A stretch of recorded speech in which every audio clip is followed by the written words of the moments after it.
how do I feel a feeling of an experience that I haven't had yet?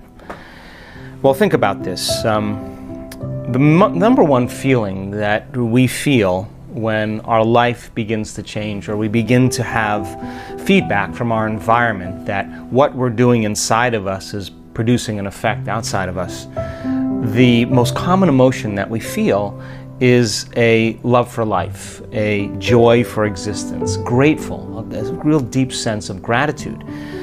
Now think about the emotional signature of gratitude.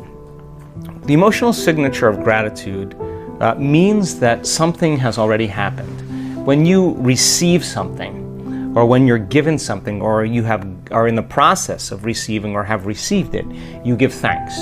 So the moment you start feeling this emotion of appreciation and thankfulness, you will automatically say thank you, which means I've just received something, I'm acknowledging that I'm receiving it from you.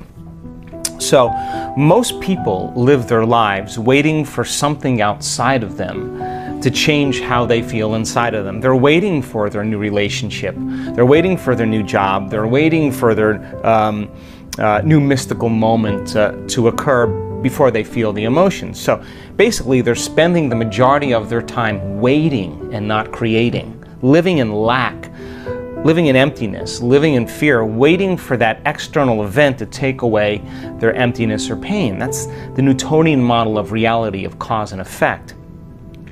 Turns out though, the moment you're feeling that lack, you tend to try harder and force and control and try to predict or manipulate the outer world, because you're doing everything you can because you're experiencing a separation or polarity from what you want. You're waiting for it to happen and not creating. So then, two things.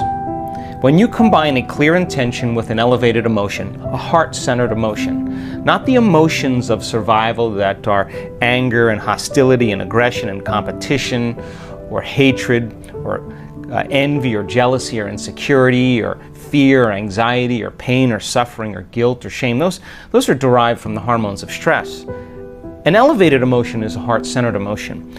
And a heart-centered emotion lacks polarity. This is the center of oneness. This is the center of wholeness. This is the union of opposites. This is our connection, our bridge to the quantum field. This is where we connect. So think about it.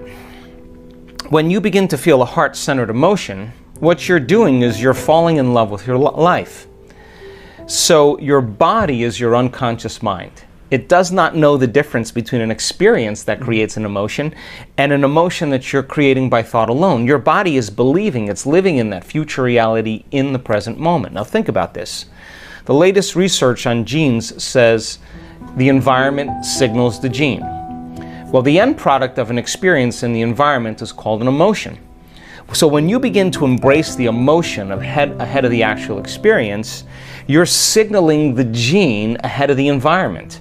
And now you're beginning to instruct and select new genes that make new proteins. And proteins are responsible for the structure and function of your body. So you're literally becoming your dream. You're literally becoming it. So when you feel that emotion, you tend to be less interested in looking around outside of you of how it's going to happen. If you're walking around conditioning your body every day to feel that emotion, that you're in love with yourself and you're in love with life and you're worthy to receive and you're open and you're inspired and you're optimistic and you're enthusiastic and you're feeling that emotion, you feel like your future has already happened. So you're less likely to feel lack or separation. Now think about this. Point number 2. Once energy makes it to this center and you feel gratitude, that center begins to produce a measurable magnetic field. That's a frequency, that's energy, and all frequency carries information. So now you can lay the thought of your new relationship on that frequency, and now you're broadcasting a whole new electromagnetic signature into the field. So then the longer you're conscious of that energy, the more you're calling your future to you. When this center is opened up, you're connected to the quantum field. So now you don't have to go anywhere to get it, to try to force it or control it or predict it. In fact, you're the magnet. You're collapsing time and space, and the event is being drawn to you, and it comes in synchronicities and serendipities and coincidences, opportunities. Now the antithesis is also true. The moment you feel angry because you're in traffic, the moment you judge your coworker because all of a sudden they push an emotional button, the moment you feel sorry for yourself, victimized or self-pity, you're now emitting a different energy. In fact, you're back to the energy of your past and you just disconnected from your future. So then people's dreams stay at arm's length from them. So people ask me all the time, well, how come my new relationship hasn't happened? And I tell them the same thing. Take out a piece of paper and write down everything you want in a new relationship and then become that person. Because the question fundamentally is, would you go out with you? So if the answer is you're starting to love yourself so much that you no longer need another person, or you're no longer in lack, then you magnetize an equal. It just happens as a side effect. And it doesn't happen in ways that you can predict. It happens in different ways. So, the emotions of gratitude, appreciation, thankfulness, a love for life, a joy for existence, worthy to receive, inspired and enthusiastic to be alive, looking forward and in excitement and anticipation to the unknown, staying in that energy without analyzing. That's the energy that allows the unknown to begin to occur.